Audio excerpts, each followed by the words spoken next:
Hello and welcome, friends. So, in our last lecture, we had been discussing about the mathematical representation of vectors, and we have seen different methods that vectors can be represented as. And vector can be represented in four ways: symbolic or rectangular, Cartesian notation, trigonometrical form, exponential form and polar form. So we have already gone through it. અને આપણે જે છે આ ચાર form જે છે જોયા હતા. સિમ્બોલિક નોટેશન જોયું હતું, પછી એના પછી ઓપરેટર જે જોયું હતું, કોન્જ્યુગેટ ફોર્મ જે છે કોને કહેવાય છે, એક્સપોનેન્શિયલ ફોર્મ કોને કહેવાય છે, બધું આપણે જોયું અને એક એક્ઝામ્પલ પણ આપણે લીધેલો. ફાઇન. સો હવે જે છે એ એક સિમ્પલ એક નાનો એવો ટોપિક છે. એ ટોપિક જે છે આપણે જોઈશું એ છે મેથેમેટિકલ ઓપરેશન ઓફ વેક્ટર્સ. એ છે mathematical operation of vectors. Let me write this is the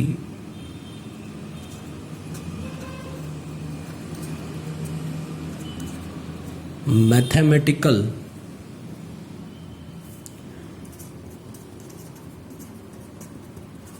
operations of vectors. Mathematical operations of vectors.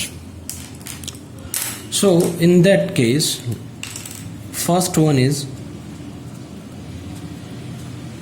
addition of vectors.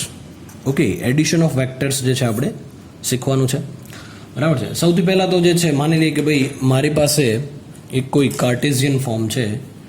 Let me tell you that this is the Cartesian form is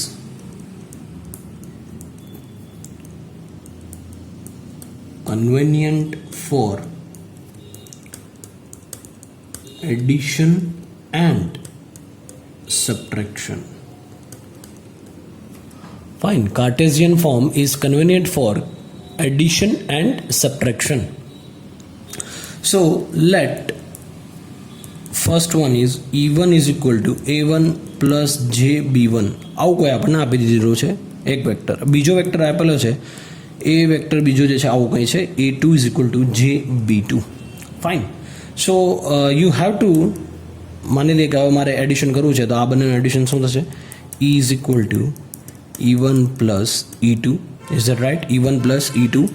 હવે E1 શું છે? A1 plus JB1 plus શું છે આ A2 plus JB2. Fine. સો હવે addition આપણે કરીએ છીએ તો શું કરવાનું રહેશે? Is equal two A1 plus A2 common લઈ લઉં છું પ્લસ JB1 પ્લસ B2 લઈ લઉં છું. મતલબ આ આખો જે છે એ તમારો કોન્સ્ટન્ટ અથવા તો રિયલ પાર્ટ થઈ ગયો, આખો ઇમેજનરી પાર્ટમાં બની ગયો છે. ફાઇન. હવે આનું મોડ્યુલસ લઈ લઈએ આપણે. So E is equal to what? Under root of શું થશે? A1 plus A2 square plus B1 plus B2 whole raise to square. Okay, હવે આનો કોઈ મારે એંગલ થીટા ફાઇન કરવો છે તો શું બનશે? આપણને ખબર છે, કરતા આવીએ છીએ tan inverse B1 plus B2 because there are two components A1 plus A2. So this is the simple method of addition when you are having a Cartesian form. Okay, હવે let me tell you one thing that if this is plus sign, so this is this is the form of addition. Okay, અહીંયા આપણે શું કર્યું છે? Addition કર્યું છે આખાનું, બરાબર છે. હવે માની લો કે મારે સબટ્રેક્શન કરવું છે. આ જ ક્વોન્ટિટી જે છે અહીંયા બે આપેલી છે E1 ને E2, એની મારે સબટ્રેક્શન કરવું છે. તો મારે શું કરવું પડે? સબટ્રેક્શનની અંદર માત્ર ને માત્ર અહીંયા જે છે E ઇઝ ઇક્વલ ટુ શું આવશે? E1 minus E2. શું આવશે? E1 minus E2. સો E1 માઇનસ E2 મતલબ શું થશે? અહીંયા A1 પ્લસ JB1, બરાબર છે. અહીંયા શું થઈ જશે? અહીંયા માઇનસ A2 JB2. તો અહીંયા શું ચેન્જીસ આવશે? A1 minus A2 plus JB1 minus B2. જો અહીંયા સબટ્રેક્શન કરું છું, બરાબર છે. હવે અહીંયા એક જ મતલબ સાઇન જ એક ચેન્જ થશે, બીજું કંઈ ચેન્જ નહીં થાય, બરાબર છે. એટલા માટે તો અહીંયા શું આવશે? A1 માઇનસ A2 પ્લસ શું થશે? B1 માઇનસ B2, બરાબર છે. અને સેમ વસ્તુ અહીંયા, તો અહીંયા શું આવશે? B1 minus B2 A1 minus A2. So this is the subtraction, બરાબર છે. એડિશન અને સબટ્રેક્શન જે છે મેં તમને કીધું. હવે આ જ બંને વેક્ટર છે એનું મારે શું કરવાનું છે? મલ્ટિપ્લિકેશન કરવાનું છે. શું કરવાનું છે? મલ્ટિપ્લિકેશન. તો મલ્ટિપ્લિકેશન જોઈએ આપણે કે કઈ રીતે જે છે પોસિબલ થશે. Okay, multiplication. સો મલ્ટિપ્લિકેશનની અંદર એવું થશે, multiplication of vectors. Fine. So multiplication that can be performed in the rectangular form. Okay, multiplication that can be performed in the rectangular form. Then however it can be conveniently performed in the exponential form as well as in the polar form also. So here we shall see all the three methods. So first of all, let E1 is equal to A1 plus JB1 and E2 is equal to A2 plus JB2. Fine. A2 plus JB2. So it is required to find the multiplication of these vectors. આ બંનેનું multiplication મારે કરવું છે તો હું કઈ રીતે કરીશ? E is equal to E1 into E2. E1 into E2. Now E1 શું છે અહીંયા? A1 plus JB1 બરાબર છે ઇન્ટુ શું છે અહીંયા? A2 plus JB2. સો અહીંયા હું જોઈ શકું હવે મલ્ટિપ્લિકેશન મારે કરવાનું છે. શું કરવાનું છે? આના સાથે આ A1 સાથે A2. સો A1 A2 પ્લસ જે આ શું બનશે? આના સાથે આ B1 B2 B1 A2 B1 A2 આના સાથે B1 A2 પ્લસ જે A1 B2 minus B1 into B2. બરાબર છે? તો એવું પણ લખી શકો તમે એઝ જે square B1 B2 is equal two minus B1 B2. Fine. એટલા માટે જે છે મેં અહીંયા આ લખ્યું છે. સો A1 ઇન્ટુ A2 પ્લસ જે B1 into A2 B1 into A2 આ પણ અહીંયા થશે, આ પણ અહીંયા થશે. એટલા માટે અહીંયા જે છે મારે એડિશન મલ્ટિપ્લિકેશન આ રીતે કરવું જ પડે. પ્લસ જે શું હશે? A1 ઇન્ટુ B2 અને આના સાથે આ રહ્યો B1 minus B1 into B2. સો શું થશે અહીંયા ભાઈ?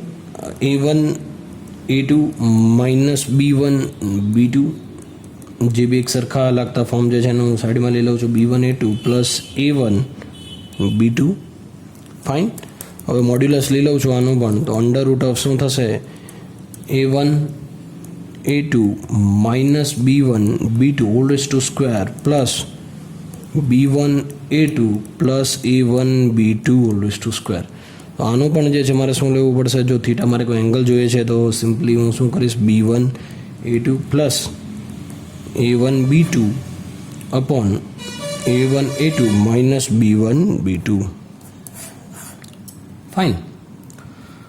સો આજે તમને મળ્યું છે આ ફોર્મ જે છે કયું છે? આ ત્રણ મેથડમાંથી પહેલું જે મેથડ જે છે આપણી આ મેથડ જે છે તમારી કાર્ટેશિયન ફોર્મની છે.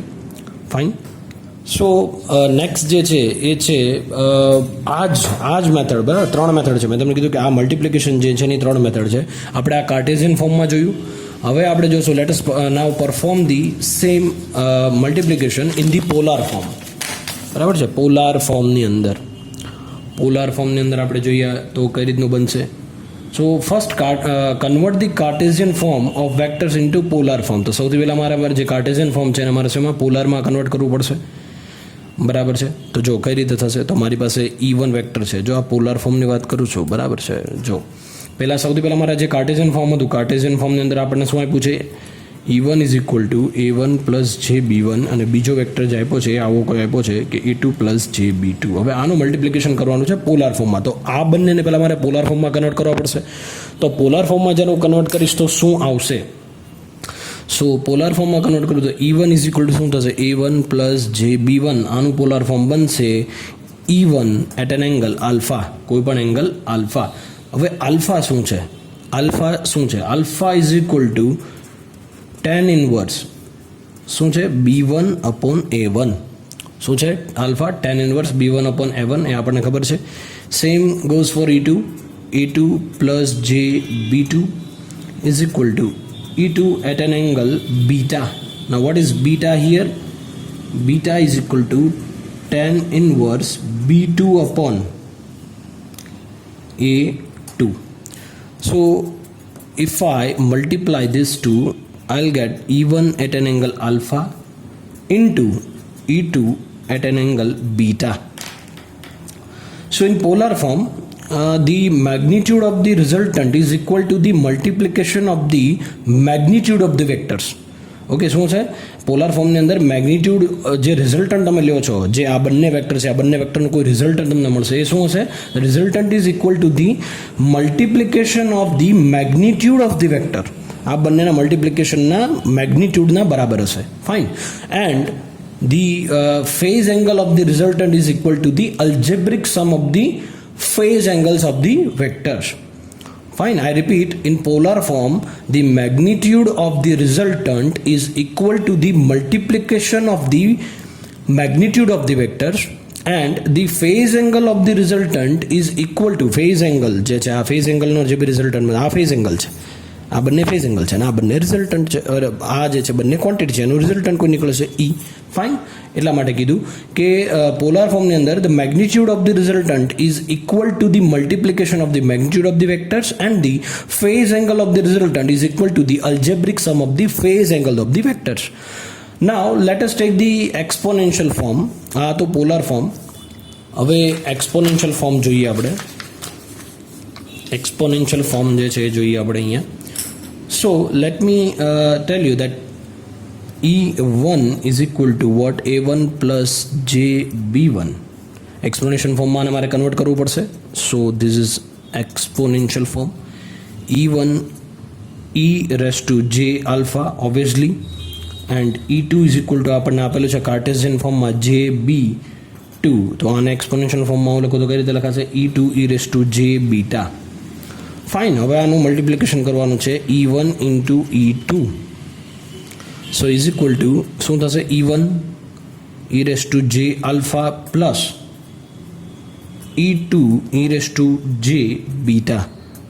that will give you E1 E2 e raised to j alpha plus beta.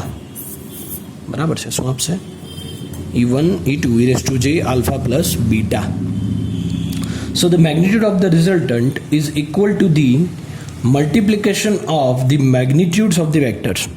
Okay, and the phase angle of the resultant is equal to the algebraic sum of the phase angle of the vectors. So this is all about the multiplication of vectors. Now next point is the division of vectors. Division of vectors. So next topic is division of vectors. Division of vectors. So division of vectors. So first form આપણે લઈ લઈએ rectangular form. First form છે rectangular form લઈ લઈએ છીએ. So let E1 is equal to A1 plus j B1 અને બીજો vector લઉં છું E2 is equal to A2 plus j B2. તો શું થશે? then E is equal to આનું મલ્ટિપ્લિકેશન ડિવિઝન કરવાનું છે તો E1 is equal to E1 upon E2. તો શું થશે? આ A1 plus j B1 upon શું થશે? A2 plus j B2. Fine. So the multiplying the numerator and denominator by the conjugate of the demonator मतलब કે જે બી રેશનલાઇઝિંગ છે એની વાત કરું છું અહીંયા. સો હું શું કરું છું અહીંયા? Multiplying the numerator and denominator by the conjugate of the denominator. Fine.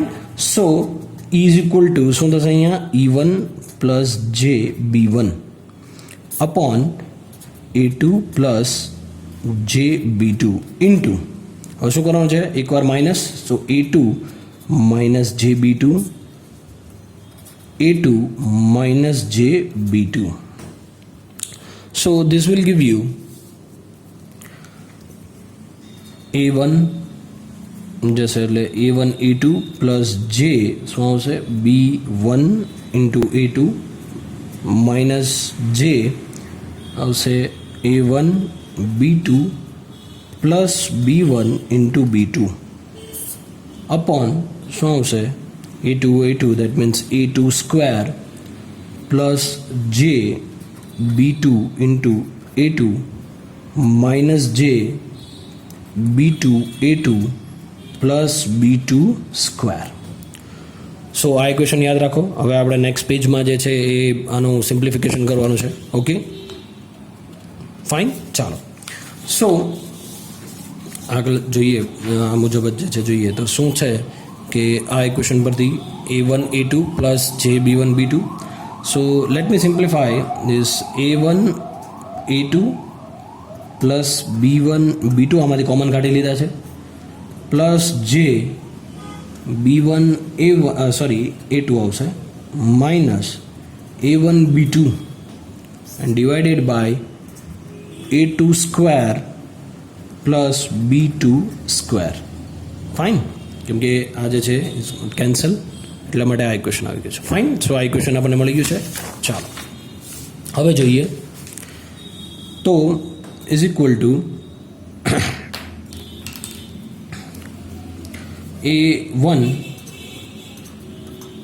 Plus b1 plus b1 b2 upon a2 square b2 square plus જે આ સેપરેટ કરી જ નાખું છું b1 a2 minus a1 b2 upon a2 square plus b2 square. Fine, so this is the all about answer, rectangular form. હવે આ જ વસ્તુ મારે પોલાર ફોર્મમાં કરવી છે તો પોલાર ફોર્મમાં હું કઈ રીતે કરીશ? પોલાર ફોર્મમાં સો પોલાર ફોર્મની વાત કરું છું તો પોલાર ફોર્મ જે છે એના અંદર મને ખબર છે કે ડિવિઝન કરવું છે તો પોલાર ફોર્મ તો પહેલાં સિમ્પલ સીધું જ લઈ લઉં છું, કેમ કે પહેલાં મેં તમને શીખવાડ્યું કે આ કઈ રીતે આવે છે. સો સીધું લઈ લઉં છું E1 E2 બીટા, બરાબર છે. E1 એટલે E1 at an angle alpha અને E2 at an angle beta. So is equal to E1 upon E2 at an angle alpha minus beta. Alpha minus beta. Hence, in polar form, the magnitude of resultant is obtained by taking the quotient or the magnitude of the vectors, and the phase angle is the difference of the two phase angles. So, to polar. હવે આવશે exponential form. તો exponential ફોર્મની અંદર કઈ રીતે લખાશે? Division કઈ રીતે થશે? E1 upon E2 is equal to E1 e raised to j alpha upon e2 e raised to j beta. So is equal to શું બનશે? E1 upon E2 at an angle alpha minus beta. So this is all about the exponential form. Fine. Okay.